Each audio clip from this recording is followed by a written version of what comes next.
इस वक्त समाजवादी की पीडीए, समाजवादी का पीडीए धोखा और बीजेपी का यूजीसी धोखा, ये स्वामी प्रसाद मौर्य ने कहा है। जुबैर जी, सर मैं आपके पास ऑडिबल हूँ? हाँ हाँ, सवाल मिला आपको मेरा? कोई हेलो, हाँ जुबैर जी, सवाल सुन पाए आप मेरा? एक बार दोहरा दीजिएगा। स्वामी प्रसाद मौर्य कह रहे हैं आपका पीडीए धोखा है, जिस तरह से बीजेपी का यूजीसी धोखा है, आप लोग भी धोखेबाजी कर रहे हैं पीडीए वालों के साथ।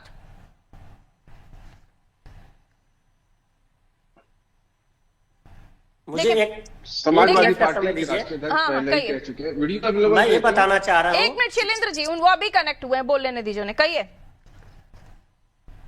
कहिए जुबैर भाई, बोलना शुरू कीजिए। वीडियो अवेलेबल नहीं आ रहा है। वो आ जाएगा सर, अभी आपका फोटो दिख रहा है, आप अपनी बात समाजवादी- रखिए, समय निकल जाएगा। समाजवादी पार्टी हम्म, के राष्ट्रीय अध्यक्ष पीडीए के महानायक, ये जो उनका संघर्ष है, इसके देख के देश के प्रधानमंत्री जी बौखला गए हैं। और इसी की तरह माननीय अखिलेश जी ने कहा है कि हम किसी बेगुनाह को फंसने नहीं देंगे और किसी पे अत्याचार भी नहीं होना चाहिए। समाजवादी पार्टी का स्टैंड क्लियर है। भारतीय जनता पार्टी जब से, एक तो ये लोग देश में हिंदू मुसलमान के बाद अब जातीय वर्ग में लोग आग लगाना चालू कर दिए हैं। आज पूरे प्रदेश में, देश में जिस तरह प्रधानमंत्री जी की बेइज्जती की जा रही है, हम लोगों को देख के दुख लग ये रहा स्वामी है। प्रसाद मौर्य तो आपकी लेकिन पार्टी की बेइज्जती किए दे रहे इस हैं। तरह का भेद, वो जो उन्होंने इंटरव्यू नहीं, दिया है स्वामी हमें, प्रसाद उसमें मौर्य- उन्होंने कहा स्वामी प्रसाद- राम गोपाल यादव जी ने नियमों का समर्थन किया, लेकिन पार्टी तटस्थ रही। क्या सपा के भीतर इस मुद्दे को लेकर दो फाड़ हो गया है, एक दूसरे के साथ नहीं, सरफटाबल की देखिए, स्थिति बन गई है? ये स्वामी प्रसाद मौर्य पूछ रहे हैं जी। जो एक बयान चल रहा है कि सांप में मर गई लाठी न टूटे, हाँ। इस बयान का मैं समर्थन करता हूं, क्योंकि भारतीय जनता पार्टी यही काम की है।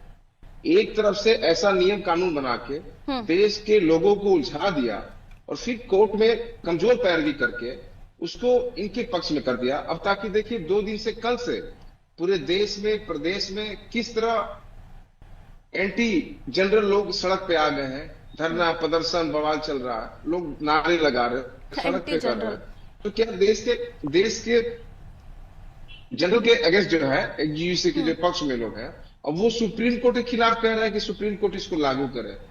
तो देश का माहौल भारतीय जनता पार्टी खराब कर रही है। और मैं कल भी आपके डिबेट में कहा था, माननीय देश के प्रधानमंत्री नरेंद्र मोदी जी, भाजपा के जो उत्तर प्रदेश के मुख्यमंत्री हैं योगी आदित्यनाथ की बढ़ती लोकप्रियता को घबरा गए हैं और जनरल और ओबीसी और बैकवर्ड की लड़ाई ले आके अपने को फंस चुके हैं। अब देश में जिस तरह आदरणीय सुप्रीम कोर्ट के बाद अब भाजपा के नेता कह रहे हैं आर्टिकल 14, आर्टिकल 18, आर्टिकल 21 लोगों की स्वतंत्रता है। अच्छा, अब आपके ये यहाँ भी ज्ञान दे रहे बंटवारा हैं तो चल रहा है क्या इस चीज को लेकर?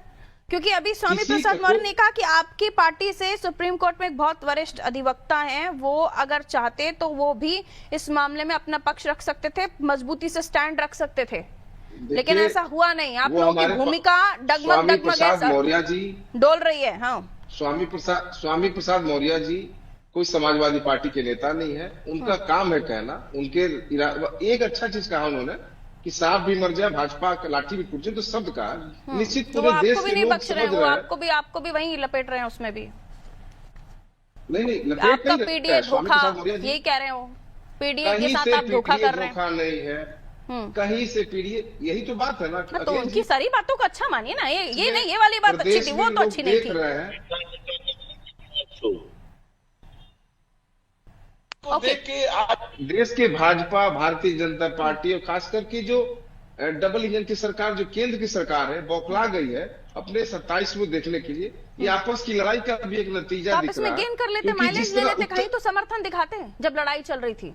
नहीं, तब सुनिए या ना तो पहले। सवर्णों के बहुत बड़े देश नेता हो में- जाते हैं, बहुत बड़ी पार्टी हो जाती है, ओबीसी एसटी की, एसटी के हो जाते। आप नहीं, तो नहीं, दोनों सुनिए। जगह न्यूट्रल ही रहे, डिफेंस मोड पर रहे, कहीं कि यहाँ जाएंगे तो यहाँ खाई, वहां जाएंगे तो वहां कुआ। ठीक है, ओके, टाइम्स अपना बहुत छोटी छोटी टिप्पणी अपनी कीजिएगा। शैलेंद्र जी कहिए, क्या कह रहे थे? अभी मैं एक आंकड़ा आपको दिखाना चाह रहा था। अभी मैं राजपत्र भी खोला हूँ, ये बता रही थी, आपके द्वारा भी कहा जा रहा है इस बात को और बीजेपी द्वारा भी, ये एक प्रायोजित इनका एक एजेंडा था जो भारतीय जनता पार्टी जात में छत्तीसगढ़ में नौजवानों को 76% वाला आपका भी था, कमलनाथ जी की सरकार में आपका भी था, जो अभी तक कोर्ट में लटका हुआ है। मैं दिखा रहा हूँ, एजेंडा उद्देश्य सुनिए, हमारा बता रहे चला दिग्विजय थे। छत्तीसगढ़ में भूपेश सरकार का भी एजेंडा फिर ऐसा ही था, कमलनाथ जी का भी ऐसा ही था, जो अभी तक कोर्ट में लटका हुआ है। जनगणना के आधार पे उन्होंने अपना जनगणना के आधार पे जो हिस्सेदारी आई, तो फिर कोर्ट को करने में क्या प्रॉब्लम थी सर? कोर्ट ने वहां लटका दिया ना, वहां पर लटक गया ना आपका मामला। बाकी सुप्रीम कोर्ट में लंबित हो गई। लोग हितैषी बातें करते हैं, लेकिन वहां जाके कानूनी दाव पेचों में आप लोग खुद साबित हो जाते हैं, क्योंकि प्रिपरेशन आपकी प्रॉपर नहीं होती है। ठीक है, किया जा रहा है। अभी 69,000 शिक्षक भर्ती पे लगातार जो है नौजवान संघर्ष कर रहे हैं। सुप्रीम कोर्ट को निर्णय देना चाहिए।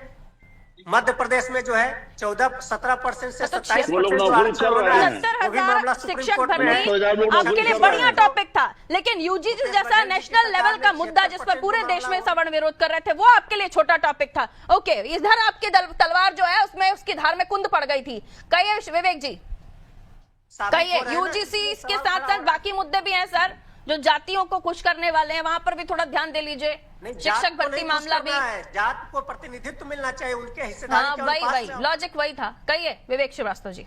एक विशेष वर्ग के लोगों ओके सर, टाइम साहब। शैलेंद्र जी, आपकी बात आ गई। एक ही चीज को लंबा बोलेंगे तो बदल नहीं जाएगा मतलब उसका। विवेक जी प्लीज बोलना शुरू कीजिए।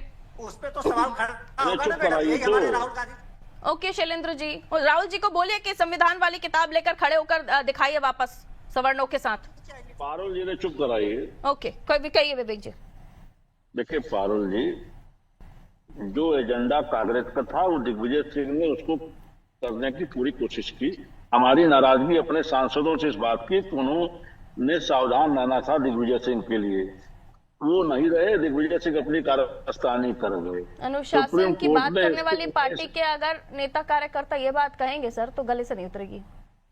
क्या आपकी परमिशन के बगैर और आपकी जानकारी के बगैर आपके सांसदों ने इस मामले में मोहर लगा दी, ऐसे होने दिया गया, तो ये गले से नहीं उतरेगा।